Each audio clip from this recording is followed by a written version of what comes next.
Cristo en cada palabra, no se pierda, un eco en cada corazón. mas tenga vida eterna. Hola, ¿qué tal? Bienvenidos y bienvenido a ti. Si lo que estás buscando son respuestas, este es un programa que hicimos especialmente para ti, tremendo.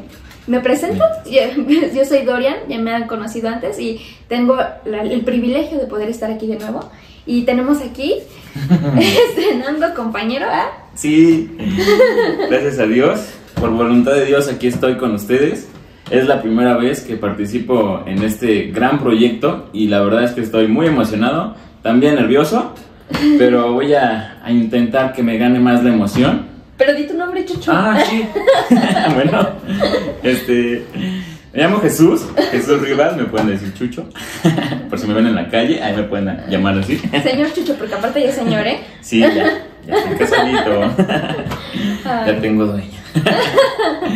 Pero bueno, sí, la verdad es que estoy muy emocionado y sobre todo porque creo que es un tema, bueno, son temas bastante interesantes. Se podría decir que son básicos para la fe cristiana, para alguien que apenas está empezando su relación con Dios. Es como que de lo más fundamental. Y tienen mucho trasfondo también, o sea, son temas muy profundos, ¿no? Demasiado, o sea, ajá, son básicos, como dice Chucho, básicos, pero a la hora incluso de uno tratar de estudiarlos, es como, hijo, mano, ajá, sí. te llega, ¿no? Sí, Entonces, sí. Les recomendamos que se queden. Cualquier duda que tengas respecto a la iglesia y sobre nosotros, pues lo puedes poner en los comentarios y te responderemos, pero incluso a cualquier duda que tengas personal, tuya, esperamos responderla aquí, que Dios nos use, Sí. Que las palabras exactas sean llegadas y vas a ver que Dios va a transformar tu vida si te das la oportunidad. Así es, hoy Dios tiene el control y el mensaje que va a llegar va a venir directamente de Él. Entonces, pues te invitamos a que te quedes hasta el final del programa. De seguro te va a servir bastante, te va a ayudar mucho en lo que sea que estés pasando ahorita, como te lo comentaba mi amiga Dorian.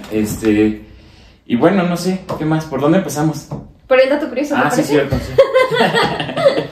Se me va la onda, perdónenme, pero sí. Bueno, pues la Biblia, como ya sabemos, no sé, es un mundo completamente. Es algo que tiene hay mucha carnita, se podría decir, de dónde agarrar, ¿no? Y hay muchas, tenemos por eso esta sección que se llama el dato curioso, donde podemos nosotros experimentar, más bien conocer algunas cositas interesantes de la Biblia, más allá de la doctrina y todo eso, más tal cual cosas del libro. Sí, y es importante porque no es un libro cualquiera, y de hecho cualquier libro es un mundo. Tú lees cualquier libro de literatura, no sé, el autor que te guste, ¿no? Si quieres leer Harry Potter, Los Juegos del Hambre, Sí. No sé, El Señor de los Anillos. El amor en tiempos de cólera, o sea, todos esos libros que son muy interesantes, puedes profundizar en los universos, admiras a los autores porque dices, wow, qué mente, ¿no? Que pudieron haber escrito estas cosas. Ajá. Este libro no se compara con ningún otro en el mundo, y vamos a ver por qué, ¿no? Parte de las cosas es que estuvo escrito alrededor de 1500 años, ¿no? En un periodo extremadamente grande. No es un libro, o sea, hay muchos autores que escribieron sus libros que se tardaron en escribir 1 año, 2 años, 5 años, ¿no? 10 años, y porque aparte algunos que sacan sus trilogías o sus sagas, ¿no? Y está muy interesante y entiendes el trabajo del por qué, porque como les digo, ves el trabajo de la narración, la historia, los personajes, los sentimientos, los problemas, cómo se resuelven. O sea, es algo increíble e importante. Pero este libro estuvo escrito en 1500 años. No se escribió en 10, en 5, en 1. No fue un hombre que me dijo, voy a escribir ahora de Mateo, y voy a escribir ahora de Lucas, ¿no? Y voy a escribir ahora de Génesis. Fueron 1500 años. Para todos aquellos que quieran como tirarle contra, ¿no?, la veracidad o la autenticidad de la Biblia, creo que eso avala un poco la historia que tiene este libro, ¿no? 1500 años. ¿Tienes otro dato tú, no, Chucho? Ajá, sí. Bueno, como que eso sería el dato curioso, ¿no? ¿Cómo es que un libro pudo haber sido escrito a lo largo de 1500 años? Y por más de 40 O sea, autores diferentes. Y por más de 40 autores diferentes. Ninguna persona vive tanto, ¿no? O sea, ni siquiera las que aparecen en la Biblia, que eran las más longevas. Ajá. Pero 1500 años, justo como ella dice, eso también nos habla un poquito de la veracidad de por qué la Biblia es trascendente. Es trascendente y es de Dios, o sea, es algo divino. Realmente Sí. solamente se puede explicar de esa forma, ¿no? Sí, porque a lo largo de la historia también hemos visto que hay quienes la han querido quemar, ¿no? Como, Bueno, ajá, sí, desaparecer. refutar, no sé. Esa es la palabra. Han habido en el periodo de nuestra historia muchas ocasiones en las que diferentes tipos de personas quieren desaparecer la Biblia, ¿no? Y no se ha podido. Y podemos ver los rankings, y los hemos comentado en programas pasados, pero es el libro más leído y más vendido de toda la historia de la humanidad. Es el libro más longevo, 1500 años. Un libro que se escribió por 40 personas en toda su extensión, y 40 personas que algunos ni se toparon, porque pues 1500 años hablan de eso, ¿no? Pero, o sea, de que ni siquiera tenían algunos el mismo contexto, estaban en diferentes continentes, algunos eran obreros, ¿no? Que pescadores, bueno, trabajadores, campesinos, habían reyes, habían poetas, habían doctores. Todo eso viene aquí, y lo rico, y para las personas que tal vez no se han dado la oportunidad de leerlos, pueden leer la personalidad incluso de cada uno de sus autores, pero que estas mismas no contradicen cada uno de ellos, ¿no? Y me parece muy interesante. Voy a ver si lo podemos poner una imagen, una referencia en comentarios, en los enlaces. Hay una imagen donde dice donde está marcada como una línea de tiempo, ¿no? Como una línea de tiempo en la que hace referencia de lugares o citas que refuerzan o que se dijeron de sí mismas a lo largo de la historia. O sea, tal autor dijo cosas de tal autor y hizo referencia de tal autor hacia tal autor, y se complementan y se validan o se cumplieron en todo ese tiempo, ¿no? En 1500 años. Es algo muy padre, ¿no? Y esa también es respuesta para las personas que han intentado, digamos, refutar, o como tú dices, quemar, deshacerse de la Biblia, desvalidar la Biblia, porque ella en sí misma se comprueba, se podría decir, ¿no? Algunos dirán, se contradicen, no, realmente se complementan, ¿no? Sí. Creo que esa es la palabra. Hay otra manera de nosotros entender por qué la Biblia, a pesar de que fue escrita por varias personas, pues no quiere decir que no sea de Dios. Ándale, sí. Exacto. Que fue el doctor, quien escribió, ¿no? El doctor Lucas, me parece que Lucas era el doctor. Que fue él, porque él dijo, se me hinchó mi regalada gana, no voy a escribir esto, no. No, exacto. No. Realmente, bueno, pues sabemos que toda la Biblia fue inspirada por Dios. A lo mejor no escrita literalmente, no es que Dios haya sentado y voy a escribir, no. O sea, Dios utilizó a las personas, y como dice Irán, de todo tipo de personas, en diferentes épocas de la historia, en diferentes lugares, Dios las utilizó para Él expresar su mensaje, para Él expresar su palabra. Rapidísimo, así, ¿inspirar qué es? Inspirar es... Se dice que es el soplo, ¿no? Que Dios le sopló o algo así, ¿no? Digamos, les habló al oído, les dio la revelación y ellos escribieron. ¿Y cómo podemos comprobar esto? Precisamente es porque nadie contradice la palabra, su propia palabra no se contradice. Y voy a dar también unos datos rapidísimos, porque a mí es algo que me pasó en la prepa, ¿no? Con un profesor de lógica nos puso un trabajo sobre ver las contradicciones, las falacias, y nos dio ciertos versículos de la Biblia, ¿no? Y recuerdo mucho un versículo que dice, el que no aborrezca a su padre y a su madre, ¿no? Algo como de que eso está mal. Y sí, si lo leemos, y por eso también en este programa estamos tomando más la NTV, que es la Biblia con la nueva traducción viviente, porque tiene palabras más actuales que podemos conocer, pero si leemos la Reina Valera vamos a encontrar que es muy fiel al idioma original. Podemos encontrar este tipo de cosas, ¿no? En cuanto a sintaxis, que nos pueden causar ruido o nos pueden hacer pensar que se está contradiciendo o que nos dice algo que no está bien, ¿no? Como que el que aborrece a su padre y a su madre. Y esto es algo muy importante, y eso es nada más pues para que lo puedan ocupar en su diálogo con alguna persona, o para que ustedes puedan entender que el por qué no se contradice, Porque hay algo que aquí se llama hermenéutica, y de hecho la hermenéutica se utiliza para todo el grado, no solamente eclesiástico, sino también para las cosas académicas y para cualquier tipo de estudio social. La hermenéutica es la interpretación, y fueron unos teóricos que se hicieron la hermenéutica precisamente para el estudio de la Biblia, solamente que se ha llevado hacia otro tipo de campos. ¿Pero qué es la hermenéutica? Que estudia el contexto, el lenguaje original, que estudia las bases del por qué se escribió así, ¿no? Y por ejemplo, no recuerdo la palabra que se refería el que aborrece, ¿no? Pero ese significado no es el mismo al que tenemos en la actualidad, ¿no? Y nos comentó el pastor, por ejemplo, el aborrecido en los tiempos griegos era el que queda en segundo lugar, como cuando son las Olimpiadas es el primero y el aborrecido es el segundo. ¿Y qué es lo que decía ese versículo originalmente, o cuál es su interpretación correcta? Es el que no ama primero a Dios, o el que ama primero a sus padres es el que está mal. Tienes que aborrecerlos, o sea, tienes que amarlos después de a Dios, en segundo lugar, porque Dios es el que tiene que ir primero, ¿no? Y así muchos, o sea, les estoy hablando de un profesor de prepa, y no es de cualquier prepa.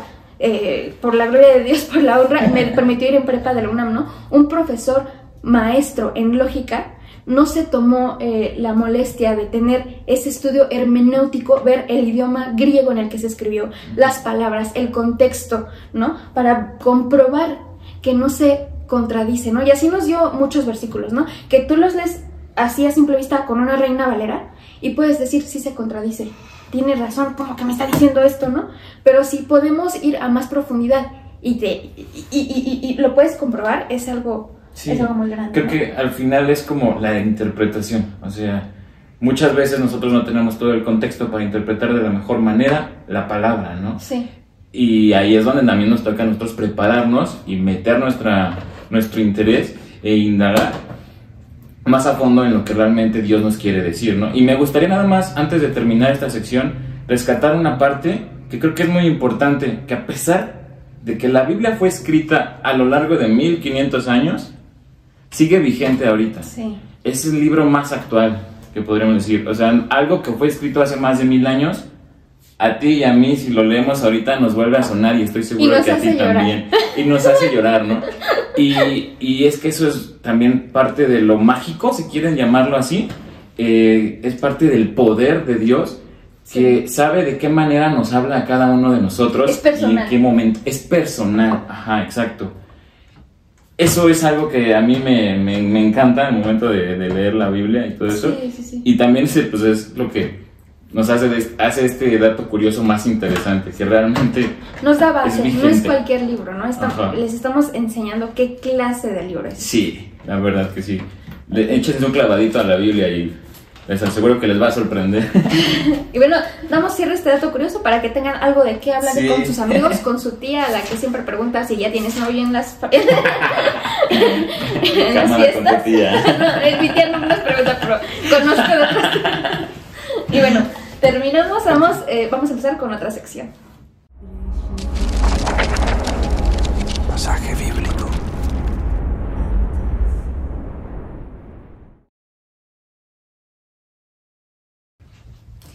Y comenzamos con esta sección que se llama... ¿cómo? Es la palabra de Dios. La escritura. Es la escritura. Les vamos a leer una parte de Mateo. Está muy largo este capítulo, sí, y tendemos a encontrar en Mateo muchísimas enseñanzas en un solo capítulo. Está tremendo, ¿no? Sí. Y hemos decidido, Chuchito y yo... ¿Cómo no? Si conoció al mero mero.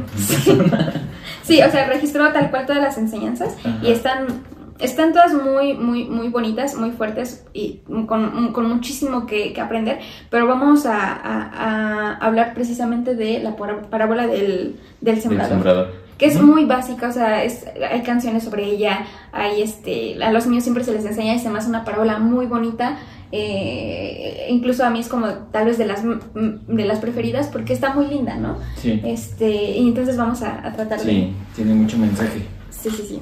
Sí, para los que nos quieran seguir, estamos en Mateo 13, vamos a leer del 1 al... ¿Qué dijimos, Chucho? 23 creo, ¿no? Al 23 y después del 36 al 43. Así es. Así que damos el comienzo, es parábola del sembrador. Más tarde, ese mismo día, Jesús salió de la casa y se sentó junto al lago. Pronto se reunió una gran multitud alrededor de él, así que entró en una barca, se sentó ahí y enseñó mientras la gente estaba de pie en la orilla. Contó muchas historias en forma de parábola, como las siguientes. Escuchen. Un agricultor salió a sembrar.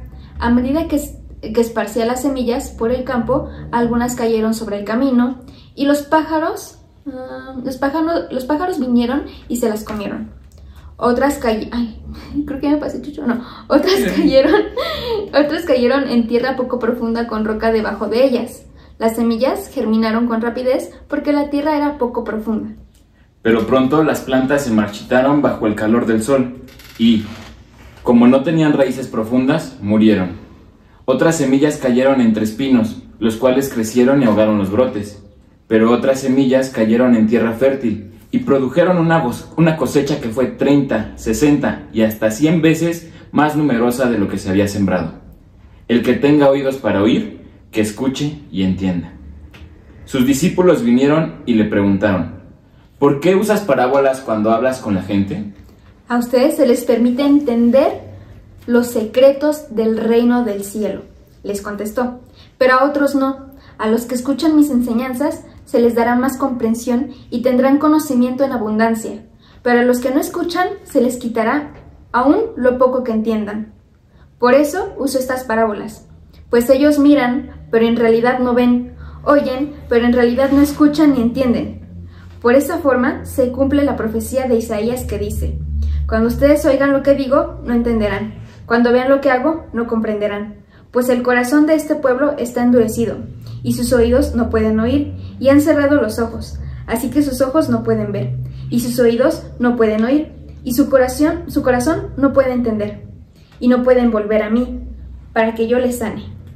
Pero benditos son los ojos de ustedes, porque ven, y sus oídos, porque oyen.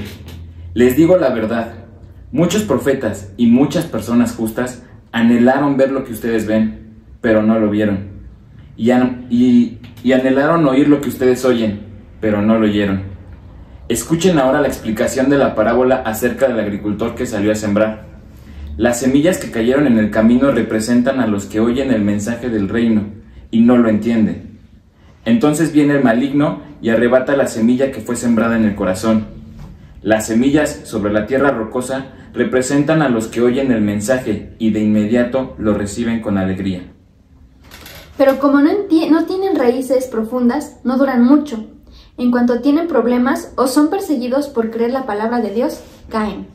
Las semillas que cayeron entre los espinos representan a los que oyeron la palabra de Dios, pero muy pronto el mensaje queda desplazado por las preocupaciones de esta vida y el atractivo de las riquezas. Así que no se produce ningún fruto. Las semillas que cayeron en la buena tierra representan a los que de verdad oyeron y entienden la palabra de Dios y producen una cosecha 30, 60 y hasta 100 veces más numerosa de lo que había sembrado. Creo que ahí ya tenemos la explicación. Parte. De hecho, sí. Qué padre, porque muchas veces vemos en la palabra que Jesús le gustaba hablar en parábolas y a veces a nuestro entendimiento no da para captar el mensaje, ¿no? Pero justo en este que acabamos de leer, como que ya viene la explicación. Inmediatamente después de la parábola, Jesús le dijo a sus discípulos: bueno, lo que yo quise decir fue esto, ¿no? Y está muy bonito porque, bueno, al menos pienso yo que muchas veces cuando quieres explicar algo y das la teoría, es más fácil cuando lo aterrices a ejemplos de la vida real, y creo que es algo que quería hacer, ¿no? Algo que era un poco más complejo y les dicen: ustedes oyen pero no entienden, y hay quienes oyen y por los problemas, y era fácil decirlo, ¿no? Pero hablando de los contextos, muchos sembraban, muchos eran agricultores, era más fácil que pudieran ellos entender el mensaje de la palabra de Dios como una semilla que cae en los corazones de las personas, ¿no? Y creo que es muchísimo más fácil en cualquier tema, en cualquier ámbito, hasta en la escuela. O sea, si un maestro te dice, no, que esto y esto y esto y esto, a que si te dicen, si Chuchito compró 5 manzanas y se repartió 2, entonces es más fácil entender con ejemplos, ¿no? Sí, la verdad es que sí, es mucho mejor, como dices, aterrizarlo a nuestro contexto, ¿no? Y bueno, ahorita creo que también lo que podemos rescatar, a mí me gustó mucho esa parte donde dice que tenemos el corazón endurecido, ¿no? muchas veces por eso no nos llega el mensaje, ¿no? Porque nosotros mismos nos aferramos o nos cerramos muy bien, más bien a escuchar lo que Dios nos quiere decir. Entonces, ahí como que también está esa reflexión, ¿no? Ustedes, ¿qué tanto están dispuestos a escuchar, a recibir el mensaje de Dios, ¿no? ¿Qué tierra quieres ser? Ajá, exacto, buena sí. Pregunta, ¿no? ¿Qué tipo de tierra queremos ser? ¿La fértil? Sí, la fértil. O sea, creo que en cualquier aspecto uno quisiera ser fértil, ¿no? ¿Qué mejor en esto? Y algo que también me hace ruido, pero ruido del bonito, es esta parte del entendimiento, que Dios te da el entendimiento, ¿no? Que Dios abre el entendimiento para ti. A los que no quieren escuchar, no van a hacerlo. Y es algo también muy triste que he visto, ¿no? No sé, con ciertas personas hasta de la familia o algo así, que les hablamos, les explicamos, los invitamos a la iglesia, pero su corazón está renuente y no es que no tenga lógica, porque hasta ellos mismos dicen, no, sí tienes razón, o no, sí tiene sentido, o está bonito, pero el corazón se queda como con una tierra con espinos o con una tierra en el camino, que nada más está bonito, pero no te quieres comprometer, o no quieres ir más allá, ¿no? Y lo entiendes al razonamiento humano, pero si quieres ver más, aquí dice la Biblia, lo poco que tienen, el poco entendimiento que tienen, se les será quitado. Y yo no sé ustedes, pero a mí me gusta poder entender las cosas, ¿no? Sí. Y muchas veces cuando menos entiendes es cuando más entiendes, sientes que es menos y quieres hacerlo más. Pero a mí es algo que me gusta, ¿no? El Padre es muy inteligente, dame la sabiduría, porque quiero entender las cosas, quiero saber hablar y no quiero quedarme en la ignorancia, ¿no? Es algo que me pesa a mí mucho, no sé ustedes, pero aquí dice que Él nos lo da, ¿no? Sí, la verdad es que Él nos lo da todo, ¿no? Y es más bien ya tarea nuestra qué tanto estamos dispuestos a recibir, sí. Y de qué forma, ¿no? Como dices, a veces nosotros le encontramos la lógica a las cosas, pero hasta por conveniencia nuestra, según nosotros, decidimos no escuchar, nada más escuchamos lo que nos conviene y cuando nos conviene, ¿no? Porque es más cómodo. Yo sé que es más cómodo el no quererte comprometer, el no querer ir a la iglesia tal vez, ¿no? Y no todo es la iglesia, y esto que vamos a ver en la siguiente sección. Sí. Eso se va a poner bueno también. Sí. Creo que ya también para cerrar esta sección, de lo importante, como dices, ¿qué tipo de tierra queremos ser, no? Queremos ser tierra fértil, porque también eso es lo que Dios quiere que nosotros hagamos, que demos fruto. Y ya vamos a hablar también de eso, ¿no? Que seamos una tierra que produzca. Y creo que también, como tú lo dices, como también tenemos el interés de ser inteligentes, de saber, de conocer, pues también tenemos el interés de ser productivos, ¿no? De no existir nomás por existir, sino también de dar fruto. Y Dios nos creó para eso y también por eso estamos aquí. Sí. Y bueno, no sé si quieres agregar algo más. Sí, concuerdo totalmente contigo. O sea, ¿para qué queremos existir? Y es una palabra muy fuerte, pero la he escuchado como parásitos, ¿no? Y perdón por la palabra, pero, o sea, ¿para qué queremos estar aquí, en este mundo, si no tenemos ningún propósito? Si nada más estamos de pasada, no hicimos nada, no entendimos nada y no sabemos ni siquiera a dónde vamos a ir. En la palabra de Dios nos da una certeza. Sí. Hay algo más allá de esta vida. Dios nos creó con propósito. Embajadores de su reino.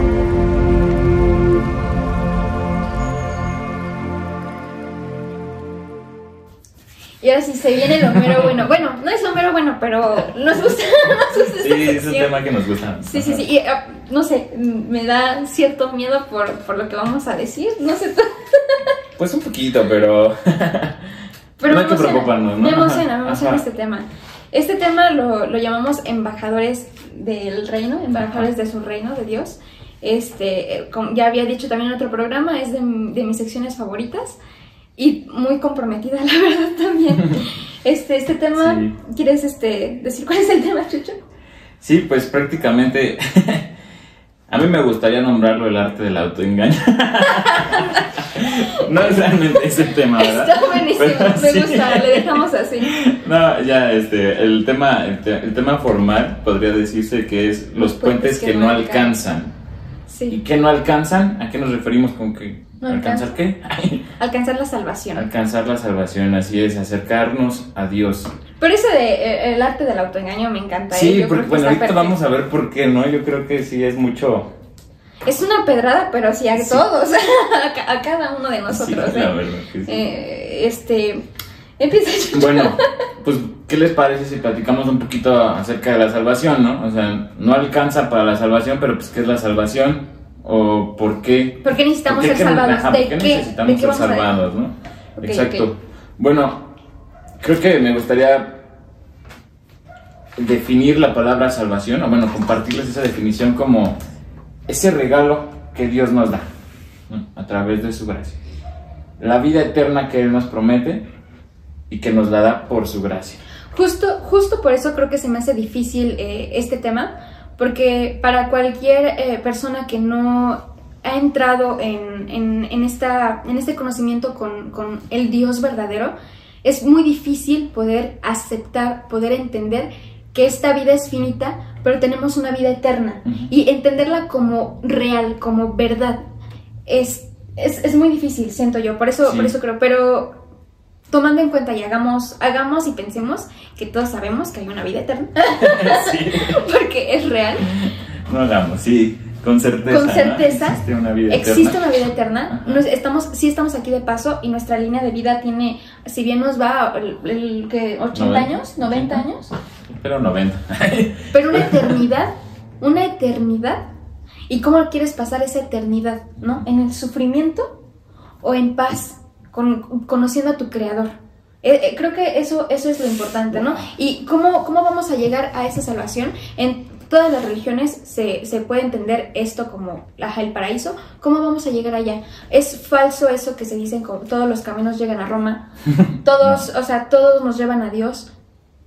No. Temo decirles, queridos amigos, es una noticia fuerte, no es así. No se llega, no se llega de cualquier forma. No es así de fácil. La verdad, bueno, ahorita vamos a abarcar, digamos, dos, podría ser. Las más populares. Ajá, dos temas que en el mundo creemos que son suficientes para llegar a Dios. Para ser salvos. Para también. ser salvos, exactamente. Ajá. Para llegar a esa vida eterna. Pero pues realmente no lo son, ¿no? Sí, y son muy fáciles, y como el arte de los autoengaños, es muy fácil caer en ellos, es muy lógico a nuestra percepción A humana. nuestro entender.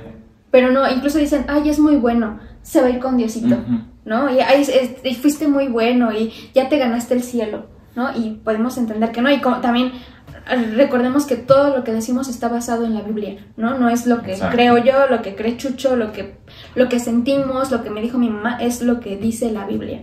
Sí, es lo que creemos, pero porque lo dice la Biblia, ¿no? Ajá. Así Sí, es. sí. Bueno, entre esas cosas está, como dice Dorian, las obras, ¿no? A veces creemos que por actuar bien ya tenemos la salvación, por obrar bien porque somos buenos vecinos, porque somos buenos en la iglesia, porque hacemos nuestra ofrenda, porque tenemos un ministerio, o porque le dejo comidita a los perritos de la calle. Porque salvo animalitos de la calle. Ajá, o sea, que todas esas cosas son buenas, evidentemente, y sí las invitamos a que las hagan, pero no por eso ya nosotros ganamos la vida eterna. Al contrario, creo que primero lo que Dios quiere es que nosotros aceptemos esa vida eterna, queremos esa vida eterna, y ya en consecuencia obrar bien. Ajá, creo que aquí la situación está en que ¿por qué no nos alcanza el ser buenos?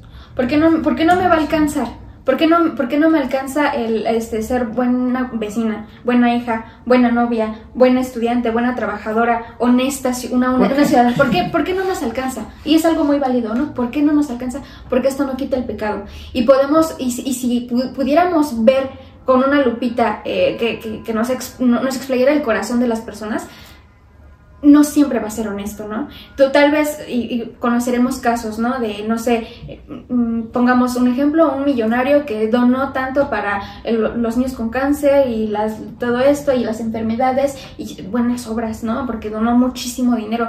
Tal vez incluso donó más de lo que cualquiera diría. O sea, sí fue una cantidad grande para lo que él gana, ¿no? Pongamos que donó la mitad o hasta el 60% de sus riquezas.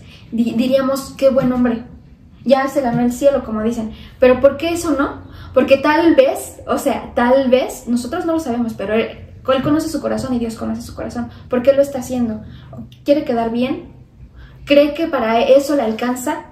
En la Biblia dice, tenemos los versículos aquí y los pueden buscar, en Efesios 2:8 y Tito 3:5-9, que la salvación es gratuita y es por gracia, no por obras, para que nadie se gloríe, no por obras para que digan, yo soy muy bueno, yo doné, yo hice, yo ayudé, yo doy caridad, yo soy buena. Dice, no es por obras para que nadie se gloríe, es por la gracia de Dios, que es un regalo gratuito, no cuesta nada más que decir, sí lo quiero, sí te quiero a ti, quiero aceptar a Cristo como mi único Señor y Salvador. Gratuito e inmerecido. Inmerecido totalmente, ¿no? Así es, realmente nosotros no hemos hecho nada, no hicimos nada más que existir para recibir ese regalo de Dios.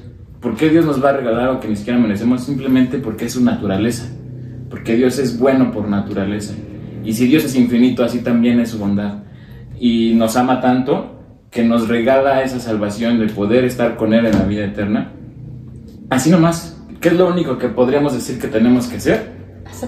Aceptarlo. Aceptar ese regalo a través del sacrificio de su Hijo Jesucristo, que por Él somos salvos. En la fe en Jesucristo, ¿no? Sí. Y porque dice, la paga del pecado es la muerte.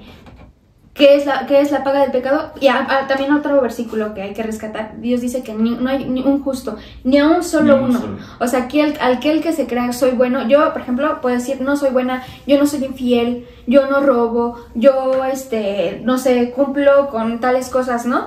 Yo sé que no soy buena, lo confieso, incluso conozco a Dios, pero yo sé que no soy buena, yo sé que tengo un carácter difícil, ¿no? Y aquí tal vez me estaré quemando públicamente, tengo un carácter difícil, yo tal vez no me cuesta ciertas cosas con mis amigos, ¿no? No soy muy cariñosa y tal gente puede pensar, ay, es muy payasa.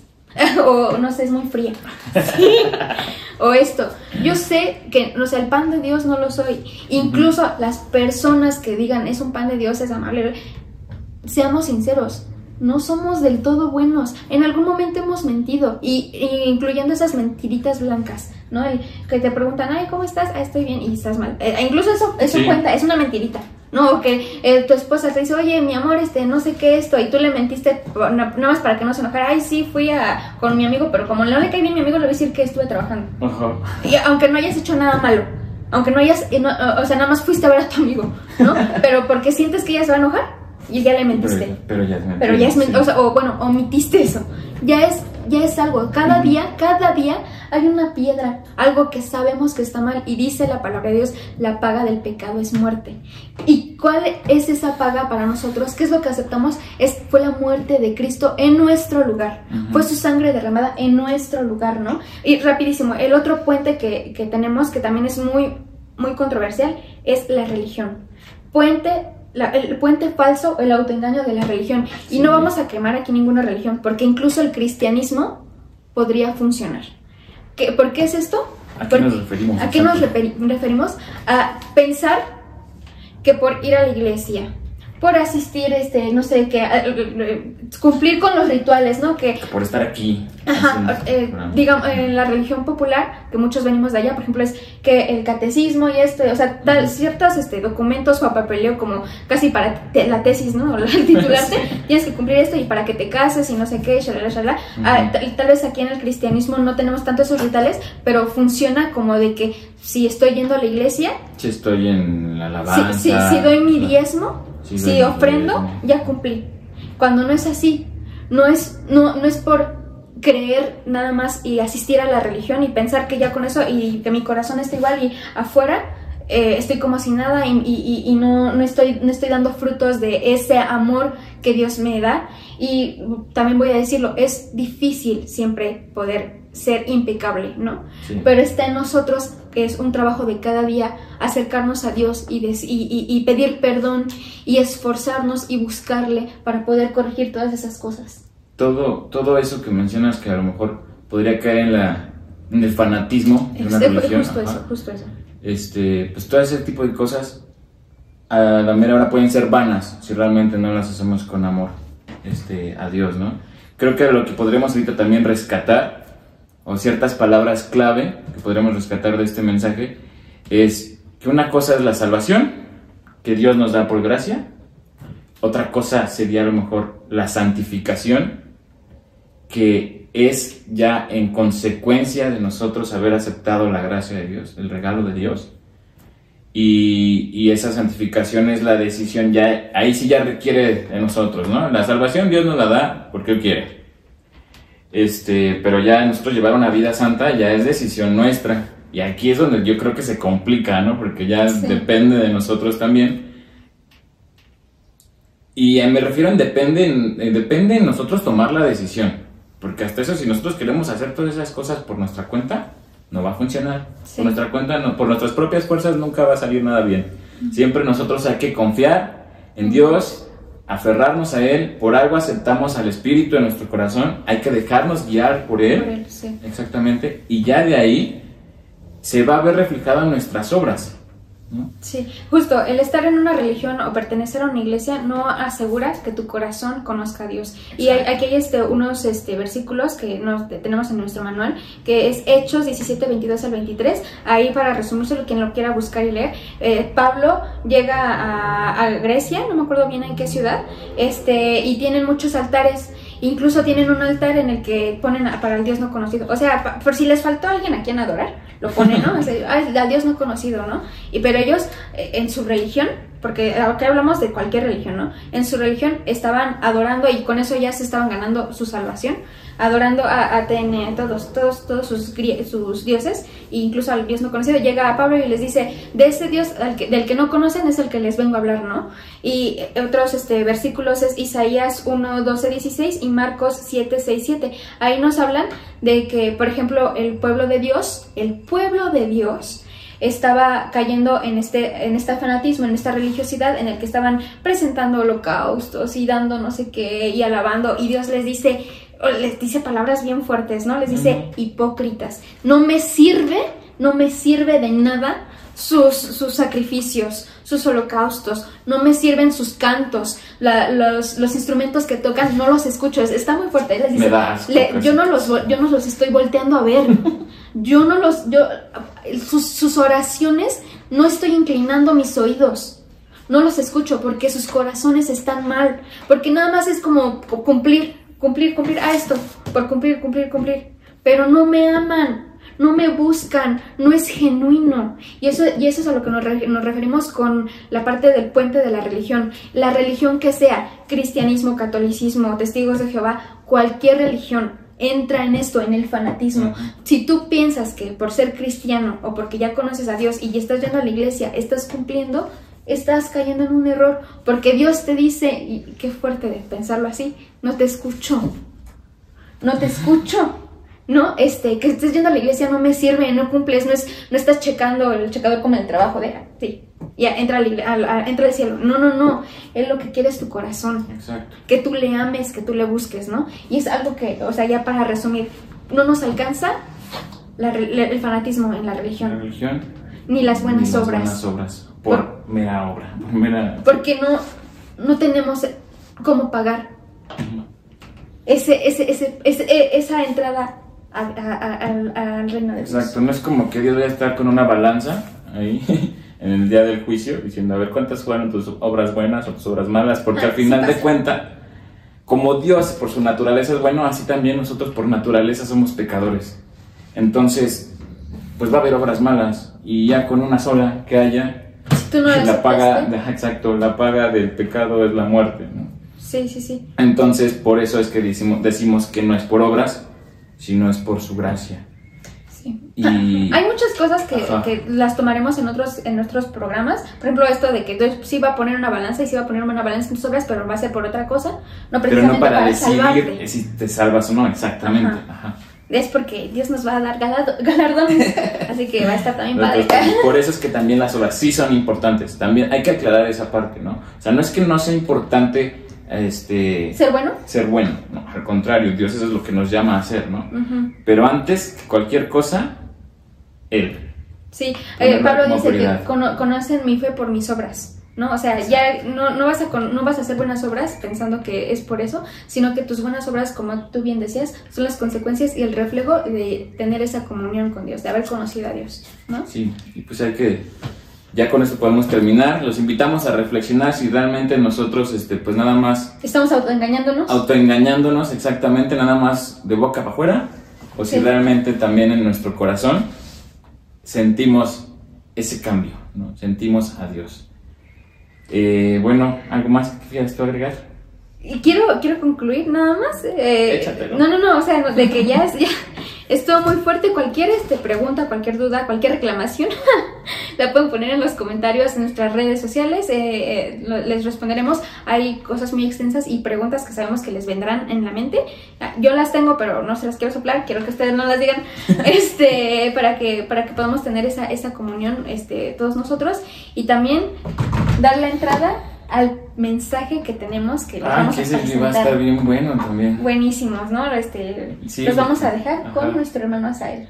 Ya lo han escuchado antes y seguramente van a recibir un muy buen mensaje ahorita de parte de él. Sí. Sin más, los dejamos con nuestro queridísimo hermano Asael, que prepárense. Exposición.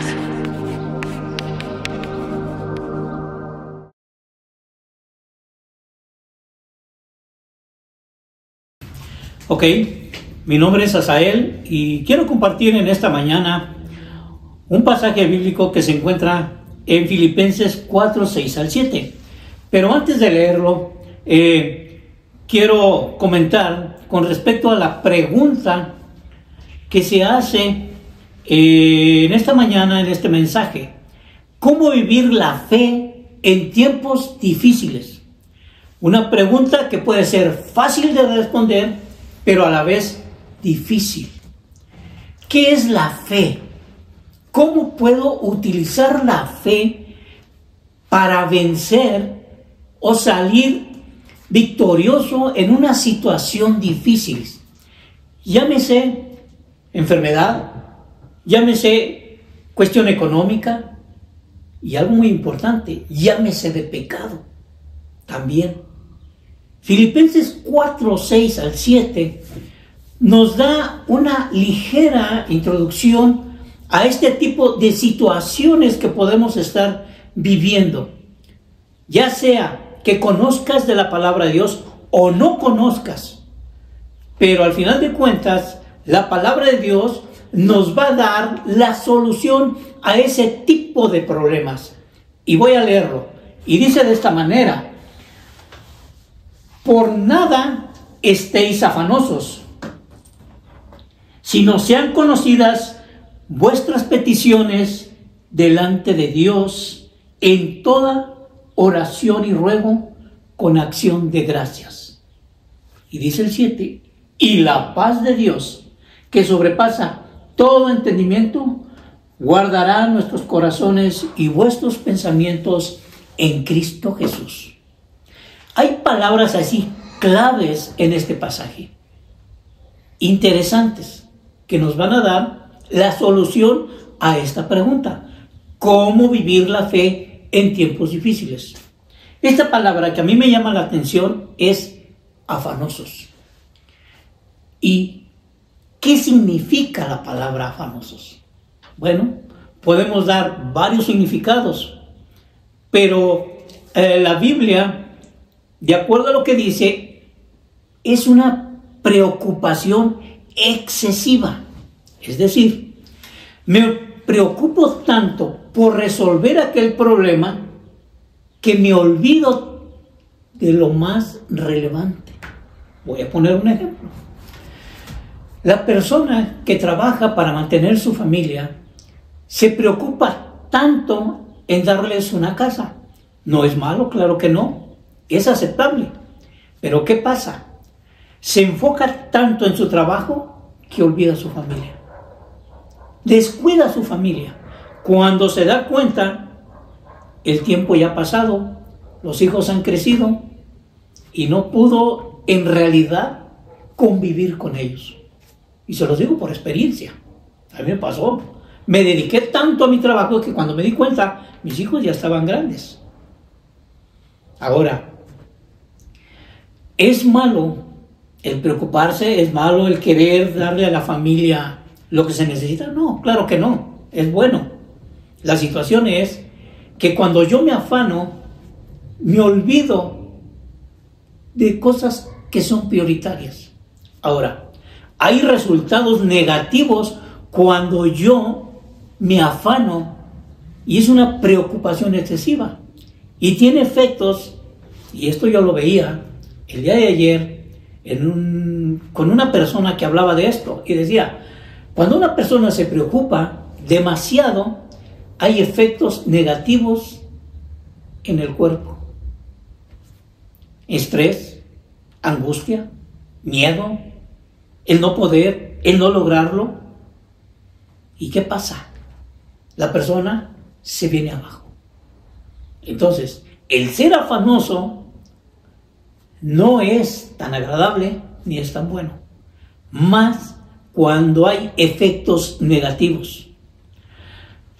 Normalmente cuando los textos en la Biblia mencionan la palabra afanoso, lo que hacen es que te están instando o induciendo a confiar en Dios.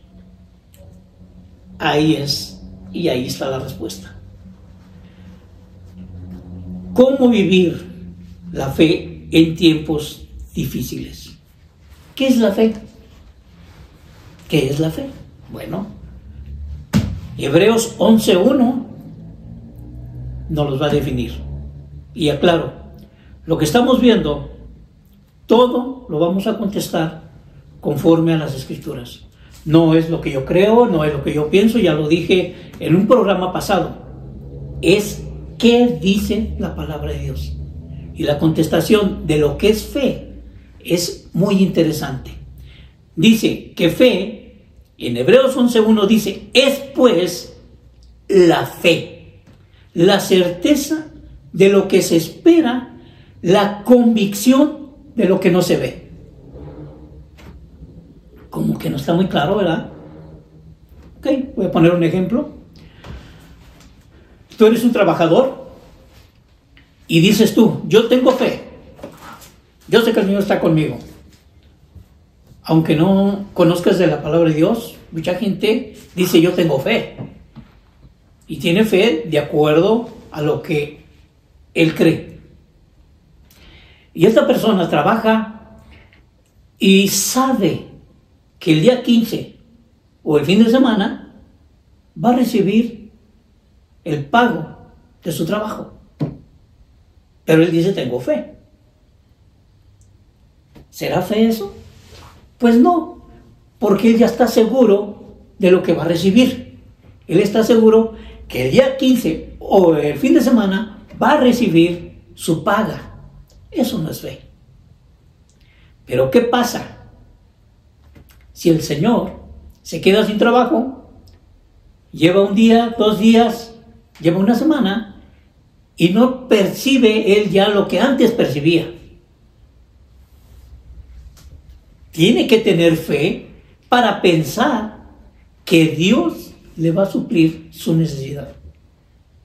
Es muy diferente decir tengo fe pero voy a recibir. Tengo fe pero yo no sé si voy a recibir. A eso se refiere cuando dice la certeza, la seguridad de lo que yo sé que voy a esperar. Pero además tengo que tener la convicción de que así se va a hacer. ¿Sí? De algo que yo no tengo y que yo no estoy realmente visualizando a que lo voy a recibir. Tengo que tener esa fe en Dios de que lo voy a esperar y que lo voy a recibir. Ahora, hay unos versículos también muy claves y están en Isaías 4:10 y esto dice, no temas, porque yo estoy contigo. Es Dios hablando y diciendo, ¿sabes qué? ¿Tienes fe? Ok, debes de tener la seguridad. Porque la solución es, yo estoy contigo. no desmayes, porque yo soy tu Dios. Una vez más el Señor haciendo énfasis en que Él es la solución a tu fe en los tiempos difíciles. Está hablando de temor. Está hablando que no tienes que desmayar. Está hablando de que Él es el que te va a esforzar. Y agrega y da la respuesta y dice: siempre te ayudaré, siempre te sustentaré con la diestra de mi justicia. Esa es la respuesta a la pregunta: ¿cómo vivir la fe en tiempos difíciles? Yo he escuchado una frase y siempre me llamó la atención. Y esta frase es común escucharla entre la mayoría de la gente, cristiana o no cristiana. Cuando alguien está en un problema, cuando alguien está en una situación difícil, a veces nos acercamos y con una palmadita le decimos: échale ganas, tú puedes. La pregunta es: bueno, ¿a qué le echo ganas? ¿A qué? Yo estoy pasando por un problema, por una situación difícil, y me dices échale ganas, pero no me estás dando en realidad la respuesta, la solución, lo que yo quiero escuchar para salir adelante.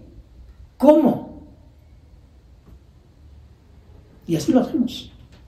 Pero aquí la palabra de Dios nos dice y nos da la respuesta. Yo soy tu Dios. ¿Quién te va a sacar? ¿Quién te va a ayudar a salir adelante? Es interesante cómo la palabra de Dios en toda situación, en todo problema, siempre nos va a dar solución. Pero la solución está en que confiemos, en que pongamos toda nuestra fe en el Señor. Y Él nos va a dar la respuesta para salir en los tiempos difíciles a través de la fe. Dice uno de los versículos: pero sin fe es imposible agradar a Dios. Toda fe va acompañada con acciones de gracias, reconociéndole, exaltándole y dándole la gloria a Él. Hay un versículo al final que quiero compartir con ustedes y se encuentra en Romanos 8:28. Este versículo, cuando tú pasas por situaciones difíciles, puedes entender la razón de este versículo. Mientras tú no lo vivas, mientras no pases por esas situaciones, a veces no lo entendemos. Es muy bonito, sí, muchos lo conocen, algunos sin conocerlo lo usan cuando dicen: ayúdate que yo te ayudaré, dice Dios. Bueno, en realidad la Biblia no dice eso. Pero Romanos 8:28 dice de esta manera: y sabemos que los que aman a Dios, todas las cosas les ayudan a bien. Y agrega, ¿verdad?, que esto es conforme a su propósito. Pero hay una condición para que todas las cosas te ayuden a bien. Y la condición es los que aman a Dios. Esta es la condición. Si tú estás bajo esa condición, todas las cosas te van a ayudar a bien. En su momento, a lo mejor no las vas a entender. En su momento, a lo mejor no las vas a ver. Pero al final de cuentas, Dios va a cumplir su propósito en ti. Así sea una consecuencia desagradable. Así sea una consecuencia por tu mal proceder. Así sea una consecuencia porque en su momento tomaste malas decisiones. Pero esas malas decisiones que tú tomaste y que ahora tienen consecuencias, Dios las va a usar para cambiarte en muchos aspectos. Y una de esas es que tu fe va a crecer con un propósito. No nada más es crecer por crecer. No, vas a crecer pero con un propósito. Yo lo digo por experiencia. Y a través de cuando el Señor me llevó hasta lo más profundo y me sacó y me levantó, me dijo: sí, te voy a levantar, pero hazme con un propósito. Entonces, por experiencia, yo pude aprender que cuando amamos a Dios, siempre el Señor nos va a levantar de la situación en que estés. Siempre a través de la fe te va a sacar de los tiempos más difíciles, de los que menos te puedas imaginar, pero siempre te va a levantar con un propósito. Pero la condición es amar a Dios. ¿Cómo puedes amar a Dios si no le conoces? Es buscarle, entregarte a Él, decirle: Señor, sí te acepto como mi Salvador, te acepto como mi Señor. En ese momento el Señor te va a recibir, te va a abrazar y te va a dar todo lo que menos te puedas imaginar.